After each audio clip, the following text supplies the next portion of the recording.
সমান ঘনত্বের একটি লম্ব বৃত্তাকার কাঠের গুড়ির বক্রতলের ক্ষেত্রফল 440 বর্গ ডেসিমিটার। 1 ঘন ডেসিমিটার কাঠের ওজন 1.5 কিলোগ্রাম এবং গুড়িটির ওজন 924 কুইন্টাল হলে গুড়িটির ব্যাসের দৈর্ঘ্য এবং উচ্চতা হিসাব করে লিখি।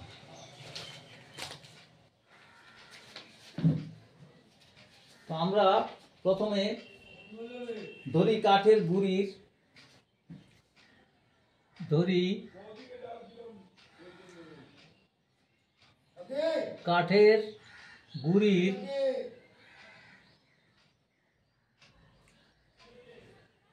এটা চোঙাকৃতি। কাঠটা গুড়িটা হচ্ছে একটা চোঙাকৃতি।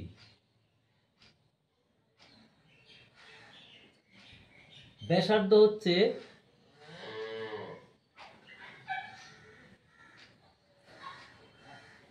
8 ডেসিমিটার ধরলাম।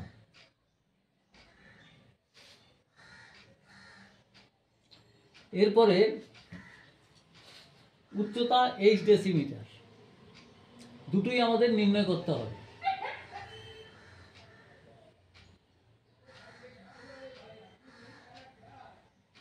উচ্চতা 8 ডেসিমিটার ধরলাম। সুতরাং শর্তানুযায়ী দেখো বক্রতলের ক্ষেত্রফল বলা আছে 440। সুতরাং শর্তানুযায়ী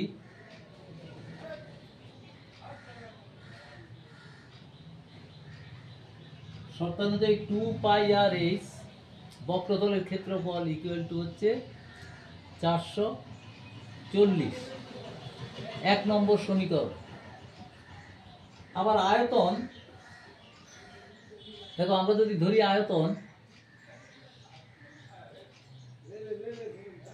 আয়তন সমান হচ্ছে পাই আর স্কয়ার এইচ ঘন ডেসিমিটার।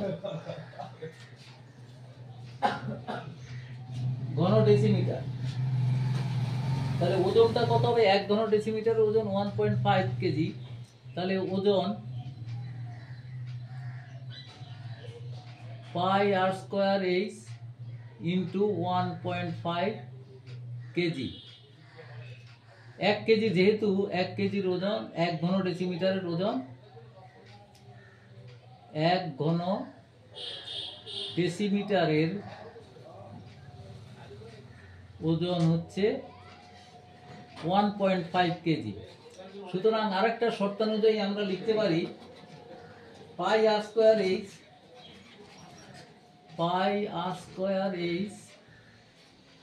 ইন্টু 1.5, সেটা ইকুয়াল টু কুইন্টালে বলা আছে 9.24 ইন্টু 100। তাহলে এই হয়ে গেল আমাদের মানে 2 নম্বর সমীকরণ। তাহলে আমরা যদি এখন 2 নম্বর সমীকরণকে 1 নম্বর দিয়ে ভাগ করি, সমীকরণ 2 ভাগ 1 করে পাই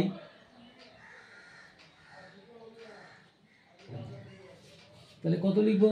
পাই R square H into 1.5 by এই যে 2 পাই আর এইচ ইকুয়াল টু হচ্ছে 924। এটা গুণফল হয়ে যাচ্ছে 924 আর কি হচ্ছে 440। তা দেখো 2 পাই আর এইচ একদম পুরোটা কেটে যাচ্ছে, একটা আর থাকছে শুধু। তাহলে এখানে লিখতে পারি আমরা আর ইন্টু 15/10 ইন্টু 2, এই 2টা আছে, ইকুয়াল টু হচ্ছে 924 বাই 440। সুতরাং আর ইকুয়াল টু লিখতে পারি 924 ইন্টু 10 গুণিত 2 বাই 15 গুণিত 440। একটা 0 0 কেটে গেল। এই 24 দিয়ে এটাকে কাটলে হচ্ছে 424 88, হাতের 4 1, এটা 2, 24 দুগুণে 88 1। এরপরে 3 দিয়ে কাটলে 7 আর এটা হলো 5। তার মানে হচ্ছে 14/5।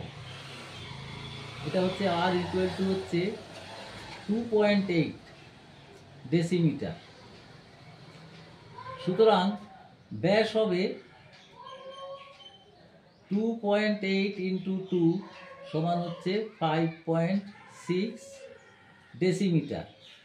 এটা একটা উত্তর, আর এর ব্যাসের মান বেরিয়ে গেল, একটা অ্যান্সার। এরপরে আর এর মান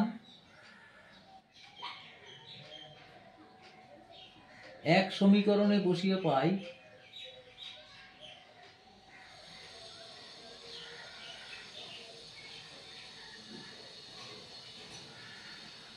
দেখো আর এর 2 পাই আর ইস 2 ইন্টু 22/7 ইন্টু আর, আরটা বেরিয়েছে 2.8 ইন্টু এইচ ইকুয়াল টু 440। দেখো এইটাকে আমরা লিখতে পারি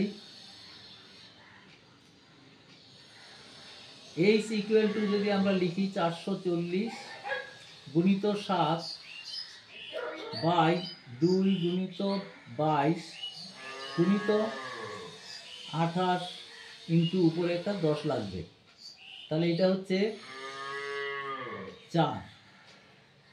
আর এই 4 দিয়ে কাটলে 110, 22 দিয়ে কাটলে 5, 2 দিয়ে কাটলে 5।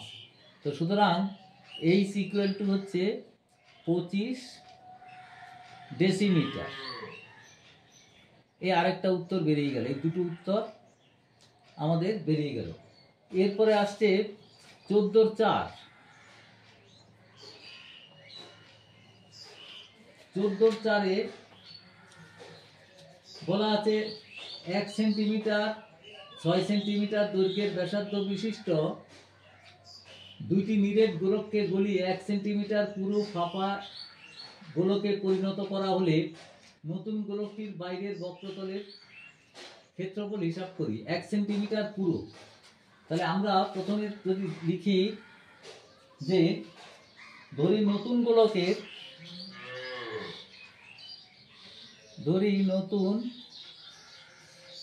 গোলকের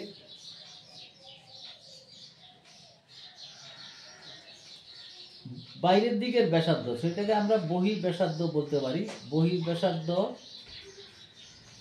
ইকুয়াল টু হচ্ছে আর সেন্টিমিটার। যেহেতু পুরোটা হচ্ছে 1 সেন্টিমিটার, সুতরাং অন্তঃব্যাসার্ধ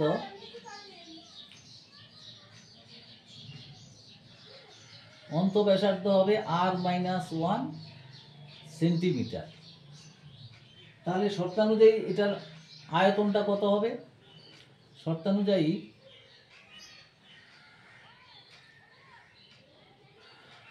four by three pi r cube minus 4/3 pi r-1 cube, সেটা ইকুয়াল টু হবে ওই যে দুটো নিরেট গোলকের 1 সেন্টিমিটার ব্যাসার্ধ এবং 6 সেন্টিমিটার ব্যাসার্ধের যে দুটি গোলক আছে তাদের আয়তনের সঙ্গে সমান, অর্থাৎ 4/3 পাই 1 কিউব প্লাস 4/3 পাই 6 কিউব। তাহলে 4/3 এখান থেকে কমন যাচ্ছে, 4/3 পাই কমন আর কিউব মাইনাস r-1 এর কিউব, সেটা ইকুয়াল টু 4/3 পাই 1 কিউব প্লাস 6 কিউব। তাহলে 4/3 পাই কেটে গেল, তাহলে আর কিউব মাইনাস আর কিউব মাইনাস কমন করলে প্লাস 3r² মাইনাস 3r মাইনাসের মধ্যে প্লাস 1 ইকুয়াল টু হচ্ছে 1 প্লাস 216। এই আর কিউব কেটে গেল, তাহলে এখানে 3r² মাইনাস 3r, এই 1ও কেটে যাবে, তাহলে এটা হবে মাইনাস 216 ইকুয়াল টু 0। তাহলে 3 দিয়ে ভাগ করলে r² মাইনাস r মাইনাস 3 সাথে 21 2 equal to 0। r² minus 9 minus 8r minus 72 equal to 0 और r square minus 9r plus 8r minus 72 equal to 0 r common नीचे r minus 9 plus 8 into r minus 9 equal to 0 और r minus 9 into r plus 8 equal to 0 তাহলে হয় r minus 9 equal to 0 নতুবা r plus 8 equal to 0 তাহলে r equal to 9 এখানে r equal to minus 8 এটা সম্ভব নয় কারণ ব্যাসার্ধ মাইনাস হতে পারে না সম্ভব নয় সুতরাং r ইকুয়াল টু হবে 9 এবার বক্রতলের ক্ষেত্রফল এবার আমাদের লিখতে হবে নতুন গোলকের বাইরের দিকের বক্রতলের ক্ষেত্রফল নতুন গোলকের বাইরের দিকের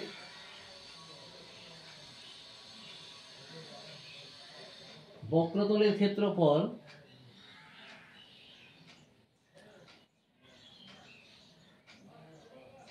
গোলক যেহেতু 4 পাই r square 4 into 22/7 into 9 square বর্গ সেন্টিমিটার